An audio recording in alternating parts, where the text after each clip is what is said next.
Alright, Avi here and welcome to part 2 in getting started with Python. Now we left off where we'd got our print statement down, we had PyCharm, Python both installed. Now it's actually time to start writing Python.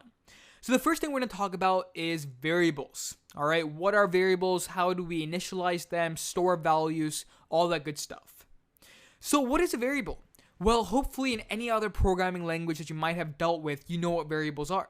Variables are basically memory locations to store values. If my friend is turning 20 years old, alright, I want to store that value, 20, in a variable. I can do that. Let's say I'm stating that my name is Avi. I can store that sentence, that string, in a variable. All variables are, they're just data. They're just memory locations to store values. So how do we do that in Python? Well, let's take a look. So instead of writing in this file where we'll normally write code, just for simplicity, we're going to be using the Python console. Now, if you don't see the Python console like this down below, what I want you to do is hover over this sort of menu icon in the bottom left of your screen. And you'll see a menu with a list of different things you can open. And we want to open the Python console. So immediately you can see the Python console has opened. Now yours might be a bit below. Just go ahead and drag it up. So to initialize a variable in Python, there's 3 steps. The first step is the variable name. In other languages, you have to write var, init, all of that random stuff before the variable name. There's none of that. It's just the variable name. So we're talking about my friend. He's turning 20. We're going to write age. And I like lowercase, so age. Okay? The second step is an equal sign. You have to assign your variable to a value, and you do that through an equal sign. So age equals, and then finally you write the value.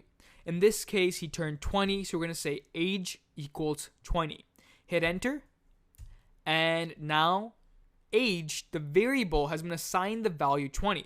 If we type age in the console, we get the value 20. Fantastic. Now let's go back to the sentence, my name is Avi.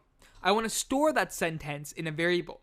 So I'm going to create a variable called sentence, hit equals, and in quotation marks, because it's a string, I'm going to say my name is Avi. Go ahead and enter. And now that string, that sentence, has been assigned to the variable sentence. So now if I want to take a look at it again or view the data inside the variable, just type it, hit enter, and you get my name is Avi. Fantastic. That's all there is to variables. So you assign data, you can print it, you can use it in various methods. We'll cover that in later lectures, but all I wanted you to understand is how to create these variables. Now, Python also has a neat feature known as multiple assignment. Suppose I have a bunch of friends whose birthdays today. One's turning 16, another's turning 18, 3 more are turning 21. Doesn't matter. Based on what we know right now, we'd say, let's say Sarah's age, she's turning 16. Bob's age, he's turning 21. Mike, he's turning 17. This is tedious, right? We have to create a new variable on every line. But with multiple assignment, in one line, you can assign the values to all the variables. The way that works is very simple. I want to assign Sarah, Bob, and Mike the ages 16, 21, and 17 respectively. What I say is Sarah, Bob, Mike is equal to 16, 21, 17. Alright? In this case, Sarah is getting the value of 16, Bob is getting the value of 21, Mike is getting the value of 17. Hit enter. And now if I want to say Bob's value, I get 21. If I want Mike's value, I get 17. That's the way multiple assignment works. Instead of having to do it on every individual line, you can get all your variables populated in one single line. Now suppose you had 10 friends who were turning 17 today. Instead of having to do this 10 times, one variable for each person, and then 17 10 times, you can assign each variable the same value by saying Sarah is equal to Bob is equal to Mike is equal to 17. By doing so, each one of these variables has been assigned the same value, 17. So now if I say Sarah, I get 17, Bob is 17, and Mike is 17. That's the power of multiple assignment.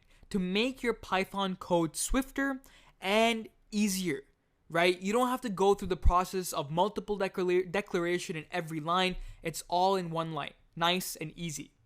So for a quick challenge, let's go ahead and try something out.